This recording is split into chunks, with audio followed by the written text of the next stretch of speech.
Hello everyone, तो एक बार फिर से स्वागत है आप सबों का आपके अपने प्यारी यूट्यूब चैनल यानी गुरुकुली में। दोस्तों, इस वीडियो में हम बताने वाले हैं क्लास 12th हिस्ट्री। जी हाँ दोस्तों, क्लास 12 से हिस्ट्री के सारे प्रश्न को हम बताने वाले हैं। तो VVI 50 ऑब्जेक्टिव क्वेश्चन को इस वीडियो में मैं बताऊँगा, वो भी चैप्टर 2 यानी राजा, किसान और नगर से बताऊँगा, क्योंकि चैप्टर 1 का पहले ही मैंने सोल्यूशन करके अपने चैनल पर छोड़ चुका हूँ। अगर आपने नहीं देखा है तो डिस्क्रिप्शन बॉक्स में मैं लिंक दे दूंगा, आप जाकर देख लीजिएगा। और इससे नीचे क्या लिखा है, इससे बाहर कुछ भी नहीं। जहाँ दोस्तों अगर आप इतना कर लेते हैं, चैप्टर वाइज पढ़ लेते हैं, तो इससे बाहर कुछ है ही नहीं, बल्कि वो बुक से ही देगा। आप बुक को पढ़ के जाएंगे तो एक भी क्वेश्चन आपसे छूटेगा नहीं। इसके बाद नीचे लिखा हुआ जल्दी करें कहीं देर ना हो जाए। जहाँ दोस्तों आप जल्दी करें, कहीं इस चक्कर में देर ना हो जाए और इस तरह से आपका एग्ज़ाम ना आ जाए। तो दोस्तों अगर आप हमारे चैनल पे नए होंगे तो सब्सक्राइब कीजिएगा फटाफट से। चलिए सवाल देख लेते हैं, आपका सवाल क्या है।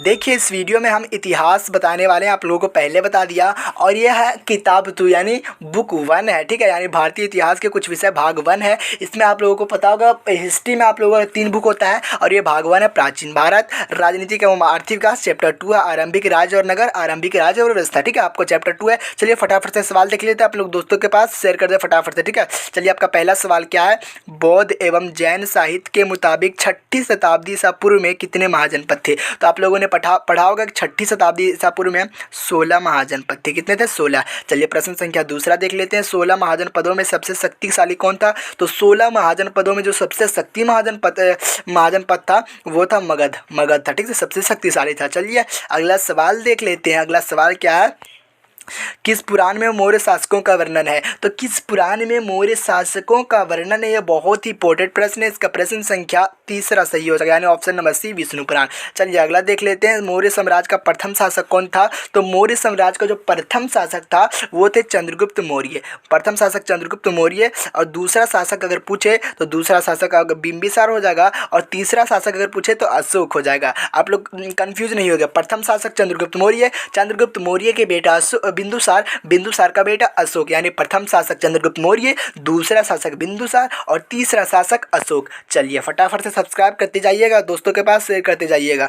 चलिए पांचवा प्रश्न क्या है, देखिए मौर्य साम्राज्य का द्वितीय शासक कौन था। अभी हमने आपको बताया मौर्य साम्राज्य का द्वितीय शासक कौन था। तो पहले बताया चंद्रगुप्त मौर्य पहला शासक था, द्वितीय बिंदुसार और तीसरा अशोक। तो द्वितीय शासक कौन हो जाएगा, बिंदुसार, ठीक है। चलिए अगला देख लेते हैं। अगला सवाल है, मौर्य साम्राज्य का तृतीय शासक कौन था। तो अभी हमने आपको बताया था मौर्य साम्राज्य का तृतीय शासक अशोक हो जाएगा, यानी option number C is correct answer. चलिए फटाफट से आप अपने दोस्तों के पास शेयर कर दीजिएगा। अगला सवाल देख लेते हैं, क्या है, मगध की राजधानी कहाँ थी। तो मगध की जो राजधानी थी, प्रश्न संख्या 7वां पे फोकस कीजिएगा, और ये बहुत ही इंपॉर्टेंट सवाल है। प्रश्न संख्या 7वां, कैमरामैन फोकस कीजिएगा। प्रश्न संख्या 7वां, मगध की राजधानी कहाँ थी, पाटलिपुत्र, ठीक है, पाटलिपुत्र थी। अगला सवाल देख लेते हैं, पाटलिपुत्र शहर की स्थापना किसने की है। तो प्रश्न संख्या 8वां का ऑप्शन नंबर सी करेक्ट हो जाएगा, उदयन। क्या हो जाएगा, उदयन। और इसका एक और नाम है जिसे कहते हैं उदयभद्र। क्या कहते हैं, उदयभद्र, ठीक है, उदयभद्र, ठीक है, याद रखिएगा, ठीक है। उसका एक और नाम है उदयभद्र दे सकते हैं या तो उदयन दे सकते हैं, ठीक है,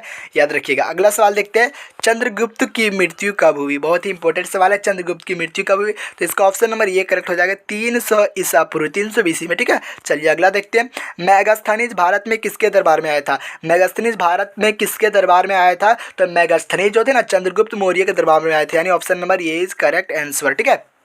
चलिए अगला सवाल देखते हैं, क्या है, इंडिका किसने लिखी है। इंडिका किसने लिखी है, इंडिका किसने लिखी है। तो मेगास्थनीज, ठीक है, मेगास्थनीज ने इंडिका को लिखी है। अगला सवाल है, अर्थशास्त्र की रचना किसने की है। तो अर्थशास्त्र की रचना चाणक्य की है, ठीक है, चाणक्य है तो कोटली है, कोई भी रह सकता है, ठीक है। चलिए अगला सवाल देखते हैं। हम आप लोगों को इतना तेजी से इसलिए बता रहे हैं क्योंकि हमें और वीडियो आप लोगों के लिए तैयार करना है, क्योंकि आप लोगों के पास वक्त कम है, ठीक है। चलिए प्रश्न संख्या 13वां देखते हैं, कोटलीय की कृति क्या है। तो कोटलीय की जो कृति है वो अर्थशास्त्र है, ठीक है, अर्थशास्त्र। अगला सवाल क्या है देखते हैं, तक्षशिला विश्वविद्यालय कहाँ स्थित है। बहुत इंपॉर्टेंट सवाल है, तक्षशिला विश्वविद्यालय कहाँ स्थित है। तो आप लोग को पता होगा, आप लोगों ने पढ़ा होगा, पाकिस्तान में स्थित है। कहाँ स्थित है, पाकिस्तान में। चलिए अगला प्रश्न देखते हैं, प्रश्न संख्या 15वां है, नालंदा विश्वविद्यालय की स्थापना किसने की है। नालंदा विश्वविद्यालय की स्थापना किसने की है। तो इसका ऑप्शन नंबर ये करेक्ट हो जाएगा, कुमारगुप्त, ठीक है। नालंदा विश्वविद्यालय की स्थापना कुमारगुप्त जी ने की है, ठीक है। चलिए अगला प्रश्न देखते हैं, क्या अशोक किस वंश का शासक था। तो अशोक जो था ना, मौर्य वंश का शासक था, यानी option number B is correct answer. Ashok Maurya वंश का शासक था, ठीक है। चलिए अगला सवाल देखते हैं। प्रश्न संख्या 17 है, किस शासक को प्रियदर्शी कहा गया? तो अशोक को प्रियदर्शी कहा गया, यानी option number C is correct answer. चलिए अगला प्रश्न है, अशोक के कलिंग विजय का उल्लेख किस अभिलेख में मिलता है? तो 13वां अभिलेख, ठीक है 13वां अभिलेख में अशोक के कलिंग विजय का उल्लेख मिलता है, 13वां अभिलेख में, ठीक है। चलिए अगला प्रश्न देखते हैं। और आप लोगों को किस सब्जेक्ट में वीडियो चाहिए, यानी किस सब्जेक्ट में आप तैयारी कम कर पाए हो, उस सब्जेक्ट का मैं जल्दी से वीडियो दूंगा ताकि आप जल्दी से तैयारी कर पाओगे। सब्जेक्ट का भी मैं वीडियो देने वाला हूँ, लेकिन पहले मैं चाहता हूँ आप लोगों को ऑब्जेक्टिव क्लियर कर ले, उसके बाद सब्जेक्ट आप फटाफट से कर लेंगे, ठीक है। क्योंकि सब्जेक्टिव में मेरा भाषा, यानी मैं अपने भाषा में इस प्रकार से आंसर दूंगा ताकि आप एक बार पढ़ोगे उसके बाद आप लोगों को आसानी से समझ में आ जाएगा, ठीक है। चलिए अगला सवाल देखते हैं। धम्म की लिपि क्या थी? धम्म की लिपि क्या थी? बहुत ही इंपॉर्टेंट सवाल है। धम्म की लिपि जो थी ना ब्राह्मणी थी, ठीक है, ब्राह्मणी थी धम्म की लिपि। अगला सवाल है, चीनी यात्री क्या है? चीनी यात्री फाहियान किस काल में भारत आया था? चीनी यात्री फाहियान किस काल में भारत आया था? तो गुप्त काल में आया था। कौन काल में? गुप्त काल में, ठीक है। चलिए अगला सवाल देखते हैं। प्रश्न संख्या 21 है, भारतीय इतिहास का कौन सा काल स्वर्ण काल के नाम से जाना जाता है? ये क्वेश्चन 2023 में पूछा था। भारतीय इतिहास का कौन सा काल स्वर्ण काल के नाम से जाना जाता है, ठीक है। तो इसका जो ऑप्शन नंबर करेक्ट हो जाएगा 20 करेक्ट हो जाएगा, गुप्त काल, ठीक है, गुप्त काल। अगला सवाल देखते हैं, क्या है? समुद्रगुप्त की जानकारी होती है। तो समुद्रगुप्त की जानकारी किसमें होती है? तो इसका ऑप्शन नंबर जो करेक्ट हो जाएगा बी करेक्ट हो जाएगा। क्या है? प्रयाग प्रशस्ति। क्या है? प्रयाग प्रशस्ति, ठीक है। Option number B is correct answer. चलिए अगला देखते हैं, क्या है? क्वेश्चन नंबर 23 है। क्वेश्चन नंबर 23 है, प्रयाग प्रशस्ति की रचना किसने की है? तो प्रयाग प्रशस्ति की रचना 23 का ऑप्शन नंबर जो करेक्ट हो जाएगा, प्रयाग प्रशस्ति की रचना किसने की है? तो उसका ऑप्शन नंबर करेक्ट हो जाएगा हरिसेन, यानी option number B is correct answer, ठीक है। चलिए अगला सवाल देख लेते हैं। मुर्दा राक्षस के लेखक कौन है? मुर्दा राक्षस के लेखक कौन है? बहुत ही इंपॉर्टेंट सवाल है भैया, याद कर लीजिएगा। मुर्दा राक्षस के लेखक कौन है? तो इसका correct answer option number B हो जाएगा Kalidas. Kalidas is correct answer, ठीक है। चलिए अगला प्रश्न है, प्रश्न संख्या 25। आप लोगों को कम समय में अच्छी प्रकार से नॉलेज देने की मैं कोशिश करूंगा। किसने सबसे पहले भारत में स्वर्ण सिक्के जारी किए? किसने सबसे पहले भारत में स्वर्ण सिक्के जारी किए? तो उसका ऑप्शन नंबर सी करेक्ट हो जाएगा, कुषाणों ने, ठीक है। चलिए अगला सवाल है, शक संवत का आरंभ किसने किया था? शक संवत का आरंभ किसने किया था? बहुत ही इंपॉर्टेंट सवाल।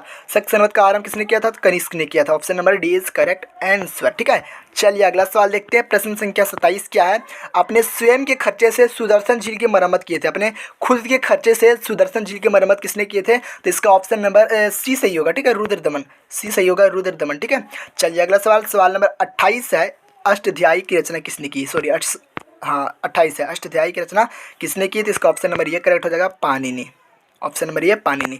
तो दोस्तों इस वीडियो में हमने आपको टोटल 28 प्रश्न बताए। प्रश्न से चैप्टर 2 से टोटल 28 प्रश्न बताए। चैप्टर 2 का नाम है राजा किसान और नगर। इसी प्रकार से हम आपको टोटल 12 चैप्टर बताएंगे। इतिहास में 12 चैप्टर बताएंगे, क्योंकि आपको 12 चैप्टर ही पढ़ना है, ठीक है। और इसी प्रकार से मैं सारे सब्जेक्ट का जो जो सिलेबस के अनुसार पढ़ना है वही चीज़ को मैं आप लोगों को बताऊँगा। तो ज़्यादा से ज़्यादा इस वीडियो को शेयर करें, लाइक करें, सब्सक्राइब करें, और किस चीज़ में वीडियो आप लोगों को चाहिए कमेंट करके बताएं। और 8वीं 9वीं 10वीं 11वीं सारे क्लास के लिए मैं तैयारी कराता हूँ। अपने दोस्तों भाई बहनों के पास वीडियो शेयर करें और बताएं ज्ञानी गुरुकुल चैनल के बारे में। वो अपनी लैंग्वेज में बताते हैं, यानी कि देहाती लैंग्वेज में बताते हैं, ठीक है। तो सब्सक्राइब कर दें, और मैं ज़्यादा टाइम नहीं लूँगा। मिलते हैं अगले वीडियो को खास चीज़ों के साथ। जय हिंद, वंदे मातरम।